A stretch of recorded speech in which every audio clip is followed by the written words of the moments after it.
የሰሜኑ ጦርነት ሲካሄድ ተጽዕኖ እንደነበረበት በተለይ ደግሞ ሰሜን ጁንታ ነው ተብሎ ስራ ላይ ራሱ ተጽዕኖ እንደነበረ የሰሜኑ ጦርነት ምናልባት ተጽዕኖ ካደረሰባቸው ግለሰቦች መካከል አንዱ እኔ ነኝ ብለህ ታስባለህ?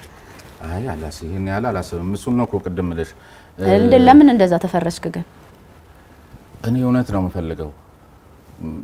ያን ጊዜ ለምን እንደተፈረሽኩ ታውቂያለሽ? ኢህአዲግ የነበረ ሁሉ እኮ ጁንታ ነበረ። ያን ጊዜ ኢህአዲግን የሚጠላ ነገር ካላደረግሽ ሰው ታውሮ ነበር እኮ።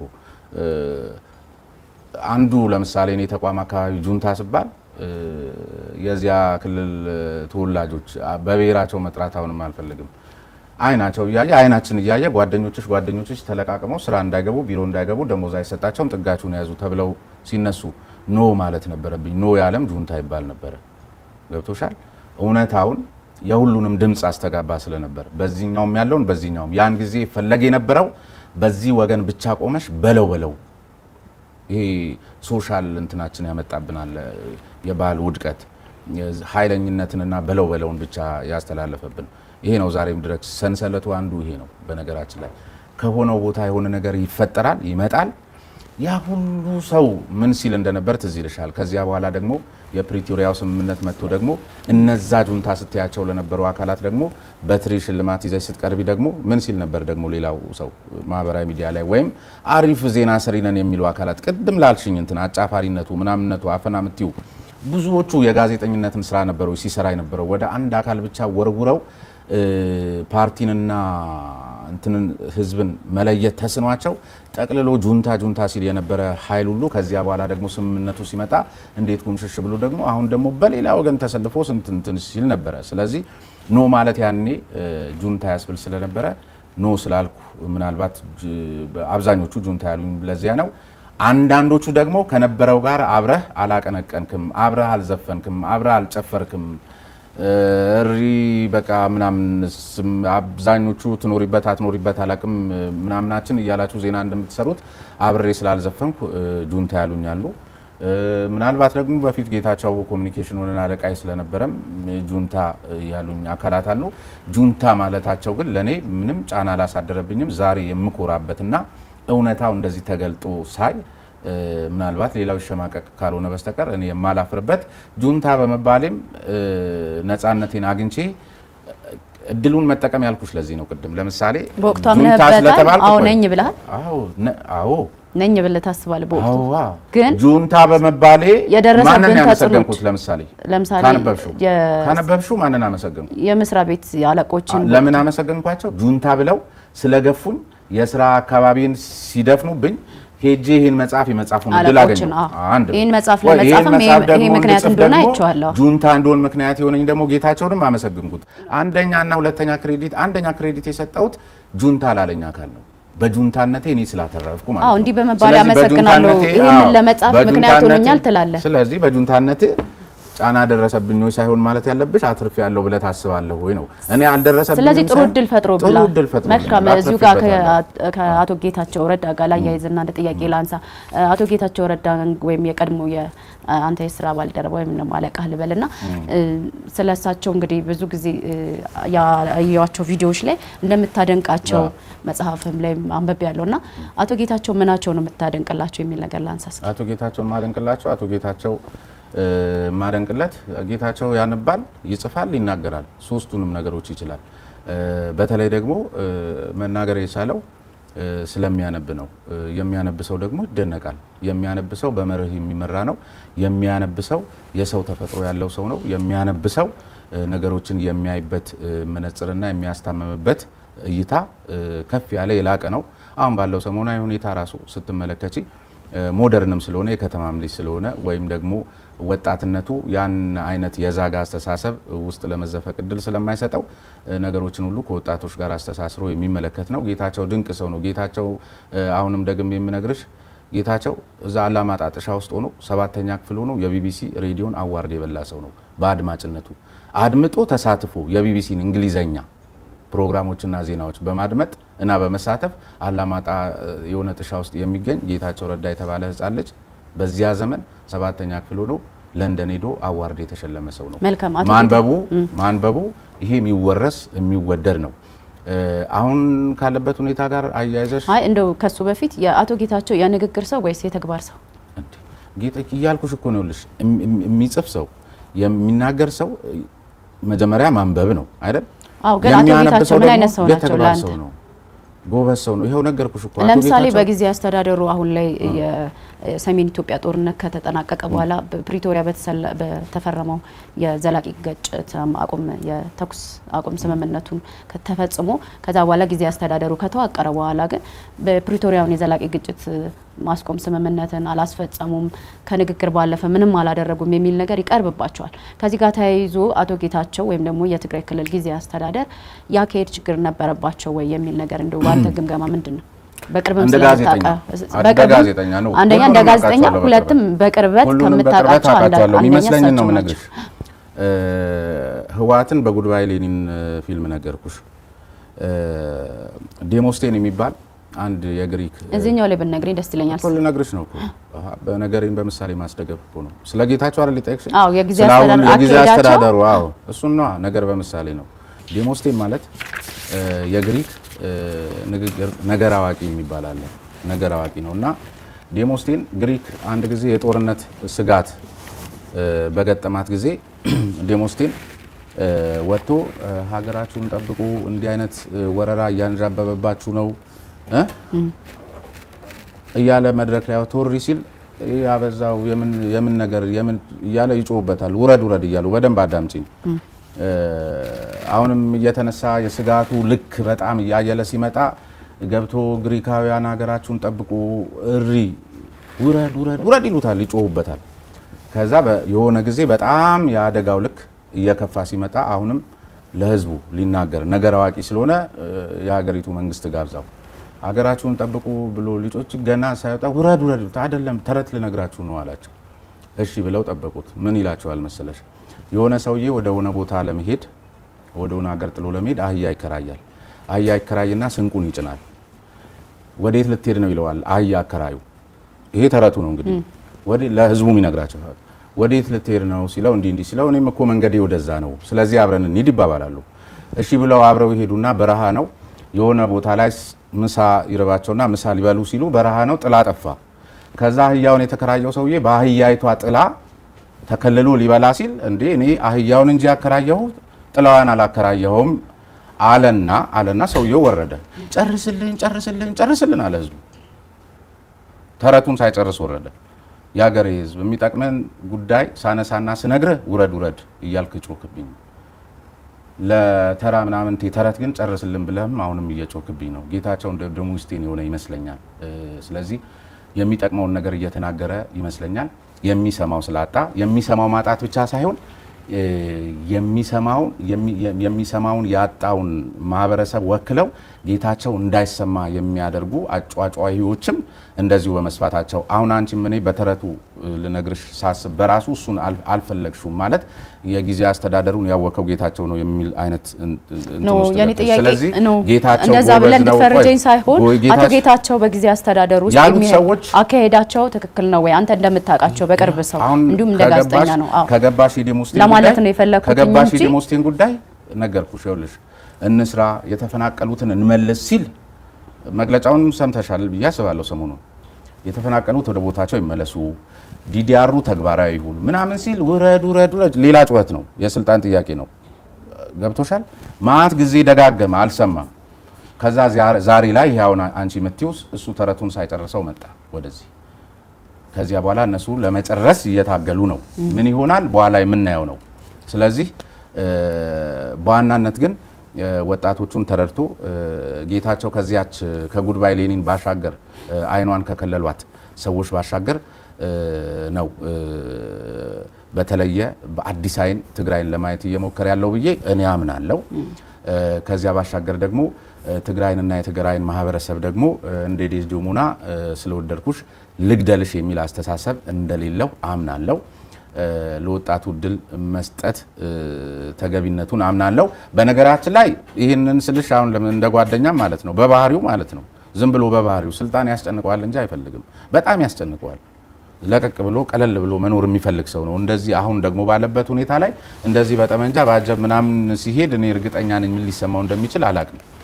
እንደሱ አይነት ነገር አለውና ይሄ ነው ጌታቸው። እኔ ባለኝ መረዳት ያው ፖለቲከኛ ስላልሆንኩ እንደ ጋዜጠኛ ስለተጨ መልካም። ሌላው እንግዲህ ያው አንተ በብዛት የፖለቲካ ጉዳዩ ዘርፍ ላይ በብዛት አዘውትረህ ትሰራለህና ኢትዮጵያ ውስጥ ደግሞ ጋዜጠኝነት ከፖለቲካ በተለይ ፖለቲካ ዘርፉ ላይ ደፍረው ብዙ ጋዜጠኞች አይሰሩምና ምናልባት አሁን ካለው ሁኔታ ጋር አጣምረው የኢትዮጵያ ጋዜጠኞች እዚህ ላይ እንዴት ነው መስራት ያለባቸው ትላለህ? እንዲሁም ደግሞ ኢትዮጵያ አሁን ያለችበት ነገር ያስፈራሃል ወይስ ደግሞ አያስፈራም የሚለውን ነገር ባነሳስ። ምን መሰለሽ ኢትዮጵያ አሁን ያለችበት ሁኔታ ይሄን ያህል የሚያስፈራ አይደለም። ለሀሳብ ነጻነት ቦታ ከሰጠን እያንዳንዳችን አብዛኞቹ ቀደም ሲል ስላወራን ነው አብዛኞቹ ሆን ብለን ወይም ሰንፈን ወይም ከመጣው ጋር የሆነ የመንጋ ፖለቲካ ስለለመድን እንጂ በዲሲፕሊን ብንመራ ምንም ችግር የለውም። ከዚያ ውጪ ፖለቲከኞቹ የዚህ የብሽሽቅ ፖለቲካቸውን ቢያቆሙ እኔ አሁን የሚያስፈራኝ ሳይሆን ዝም ብሎ የሚያስጠላ ብትኝ አንዳንድ ጊዜ አሁን ኢትዮጵያ ውስጥ የተፈጠረው ፖለቲካም እንደዚሁ ሚዲያውንም ጭምር ስትመለከቺ ሰዎች እኔ ሰላም ውለን ወይም ቡድኖችም ይሁኑ እኔ ለምሳሌ ራሴ ሰላም ውዬ በማደሬ ደስታ ይሰማኛል፣ ማመስገን ፈልጋለሁ መድኃኔዓለምን። አሁን እኮ እየተመለከትን ያለነው በሌሎቹ ሰላም ማጣት የሚደሰትና የሚያመሰግን እንጂ በራሱ አይደለም። ከዚያ ውጪ ሀሳብን በሀሳብነቱ መመዘን መቻል አለበት። በጣም ትልቁ አደገኛ የሚሆነው ነገር ዛሬ ነገሮች ንግግሮች ሁሉ የምትመለከቻቸው የሚጨበጨብለት ንግግር የሆነውን አካል ሲተነኩስ እንጂ በሀሳብነቱ አይመዘንም። አንዳንዴም በተናጋሪው ማንነት ላይ ተመስርተሽ ነው የሆነውን ንግግርና ሀሳብ የምትወጁ እንጂ ሀሳቡን አይደለም። ስለዚህ ሀሳብን በሀሳብነቱ እንትን ነው መመዘን ያለብን። ሞራል የሚባል ነገር ሰውነት የሚባል ነገር ከዙፋናችን ወርደናል ብለው የሚደመድሙ አካላት አሉ። የሚመስል ነገር አለው፣ ግን ከዚህ ከሞራል ዙፋናችን ላይ ላለመውረድ ጥንቃቄ ማድረግ ያስፈልጋል። ከዚያ ውጪ ትንሽ በእንደዚህ አይነት ዲስኩር ንግግራችን ልምምዳችን ምናምናችን በአሸናፊና ተሸናፊነት ሳይሆን ዊን ዊን የሆነ አስተሳሰብ ኖሮን ስለ ሀገር ተብሎ በሚዲያውም በምናምኑ ሚዲያ ትልቅ ጉልበት ስለሆነ ማለት ነው ከራሳችን ሳጥን ወጥተን ባሻገር የምናስብ ከሆነ እንደሱ አይነት ነገሮች ይፈጠራል። ፖለቲካ ላይ መስራት ላልሽው ለብቻው ለስራው ብለሽ የምትሰሪው አይደለም። የፖለቲካ ጋዜጠኝነት ከፖለቲከኝነት ጋርም ይያያዛል ብለው የሚያስቡ አካላት አሉ። ግን የኔ እምነት መጀመሪያ ምንድነው ያው እንደየዘርፋችን ነው። ለምሳሌ በውጭው ዓለም የተለመደ ነገር አለ። ያው ለምሳሌ የግብርና ፕሮግራም የሚያዘጋጅ ሰው ግብርና ላይ የተሻለ ኤክስፐርት ሊሆንብሽ ይችላል። ምክንያቱም ለዛ ቅርበት ስላለው ከዛ የሚያቀርበውን ፕሮግራም የሚወደው ከሆነ ለበለጠ ንባብ ስለሚነሳሳ ከኔ የተሻለ ስለ ግብርና ወይም ደግሞ ስለ ምርትና ምርታማነት ምናምን የበለጠ እውቀት ይኖረዋል። ፓርላማ ላይ የፓርላማ ፕሮግራም የሚሰሩ ሰዎች ስለዚህ ስለ ሕግ ምናምኑ ፓርላሜንታዊ ስርዓት የመሳሰሉት ስለሚውሉበትም የተሻለ እውቀት ሊኖራቸው ይችላል ተብሎ ይታሰባል። ከኔ ጋር በተያያዘ የዚህ የመልካም አስተዳደሩ የምናምኑ ጉዳይን ስሰራ ከአገልግሎት አሰጣጡ ከመሳሰሉት ጋር ስሰራ ከዚያ ጋር ተያይዞ የሚመጡት ሰዎች ፖለቲከኞች ናቸው እንጂ እኮ ሁልጊዜ ፖለቲካ ብቻ አይደለም የምናነሳው አይደል። ግን የሚመጡት ሰዎች አመራሮች ስለሆኑ እንደ ፖለቲከኛ ስለሚታዩ እንጂ ለምሳሌ ወይዘሮ ሙፈሪያት ካሚል ጋር እኔ እኮ ሳረግ እያወራው ያለሁት ስለ ስራ እድል ፈጠራ እንጂ አሁን በእኛ ስራ እድል ፈጠራን በርግጥ በእኛ ሀገር አሁን ፖለቲካ የሚባለው ከዚህ ከምናምኑ ጋር አያይዞ የሚነሱ አድርገው ስለሚወስዱት እንጂ ስለሱ ብቻ አይደለም የማወራውና የፖለቲካ ዝንባሌ ያላቸው አካላት ወይም ደግሞ ፖለቲከኛ ሆነው የፖለቲካ ጋዜጠኝነት ውስጥ ደግሞ አይደለም። ምናልባት በዓለም ደረጃ ያለው ተሞክሮ ብዙ ጊዜ የፖለቲካ ዘገባ የሚሰሩ አካላት ጋዜጠኞች ፖለቲከኛ የመሆን እድል አላቸው አይደል? ዝም ብላይ ስትመለከቺ ለምሳሌ ማነው ቦሪስ ጆንሰን የበፊቱ የእንግሊዝ ጠቅላይ ሚኒስትር ከመሆናቸው በፊት ጋዜጠኛ ነበሩ። እኛም እንግዲህ ለዚህ ቅርበት የሚኖረን አካላት ምንድነው ከቤተ መንግስት ደጅ ጀምሮ መንደር እስካለች አንድ አረቄ ቤት ድረስ የሚሄዱ እድል ስላለን የህዝቡን አጠቃላይ የአስተዳደር ሁኔታ የምንመለከትበት ህዝቡ ጋር ያለውን ስብራት የምናይበት ጥንካሬውን የምንወስድበትና አንዳንዴ እንደዚህ በደንብ አድርገን ጉዳዮችን የምንተነትንበት ለበለጠ ፍለጋ የምንዳረግበት እድል አለ። ማነው ዘካሪያ ማነው የሚባለውም የዚህ ዋሽንግተን ፖስቱ የሲኤንኤኑንም ታውቂዋለሽ። እሱም እንደዚሁ በነገራችን ላይ ለውጭ ጉዳይ መስሪያ ቤት ለአሜሪካ ባልደረቦች ስልጠና ሴሚናር ሁሉ ይሰጣል። በሌላ መልኩ አፍጋኒስታን፣ መካከለኛው ምስራቅ ላይ በሚነሱ ግጭቶች ላይ የሚሳተፉ ጋዜጠኞች ተከፍሏቸው እረፍት ወስደው ለውጭ ጉዳይ መስሪያ ቤት ስልጠናና ሴሚናር ልምድ እንዲያካፍሉ ይደረጋል። ይሄ መንገድ ደግሞ ወደዛ ይወስድሻል እና አንዳንድ ጊዜ በራሱ ስራው ነው እዚያ ላይ ጠንክረሽ ወይም የተመደብሽበት እንጂ ስለፈለግሽ ብቻ የፖለቲካ እንትን ሰራለው ሳይሆን ስትለማመጁ። አሁን እኔ ሰውም ተለማምዶኛል እኔም ተለማምጃለሁ። ከመሬት ተነስቼ መጥቼ ነገ አሻም ቴሌቪዥን ላይ ክርስቲያኖ ሮናልዶ ምናምን ብር ሰውም ይደነግጣል እኔም አይሆንልኝም ማለት። ስለዚህ ያን ነገር ኤክሰርሳይዝ አድርጎ መሄድ ነው። መልካም ተመልካቾቻችን እየተከታተላችሁት የሚገኘው ሳምንታዊ አሻም ወቅታዊ ዝግጅታችን ነው። በዛሬው አሻም ወቅታዊ ዝግጅታችን ደግሞ በቅርቡ የግዞት ሰንሰለት የተሰኘ መጽሐፍ ጽፎ ለአንባቢያን ያደረሰው ጋዜጠኛ ስሜነህ ባይፈርስ ነው እዚህ ስቱዲዮአችን ከመጽሐፉ ጋርና እንዲሁም ደግሞ ወቅታዊ የሆኑ ጉዳዮች ላይ እየተወያየን የምንገኘው አብራችሁን ቆዩ። እንግዲህ ስሜነህ የመጨረሻ ጥያቄዎች ጋር ደርሻለሁ። በመጨረሻ ግን አንድ ጥያቄ መጠየቅ እፈልጋለሁ። በተለይም ደግሞ መጽሐፍን ያው እንግዲህ አንብቤ ያልጨረስኩትም በርግጥ ግን እስካነበብኩት ድረስ ያዩዋቸው ነገሮች አሉ። በብዛት በደንብ በዘመነ ኢህአዴግ ጊዜ የነበሩ የፖለቲካን ሲስተም አደረጃጀቶች፣ ስርዓቶች በደንብ የተነተንክበትን ሁኔታ እስካነበብኩበት ድረስ አይቻለሁ። እንዲሁም አሁንም ከንግግር የተረዷቸው ነገሮች አሉና ይህንን ስንገጣጥመው እንዲሁም እንግዶችን የነጻ ሀሳብ ላይ ስታቀርባቸው ያሉትን ዶቶች ስገጣጥም ስሜነህ ፖለቲከኛ የመሆን እቅድ አለው ወይ የሚል ጥያቄ አነሳው። እሱ ቀደም ሲል ያወራውልሽ መሰለኝ። ምን መሰለሽ ብዙዎች የሆኑ አሉ ዓለም ላይ ፖለቲከኝነት ታቅዶ ማለት ልክ እንደሆነ እንደ ሌሎች እንትኖች አይነት አይደለም ይመስለኛል። ስለዚህ አንተ ፍላጎት አለ? አሁን ላይ ሆኜ የማውቀው ነገር የለም። ለምን መሰለሽ ውስጥ ምን ይላል?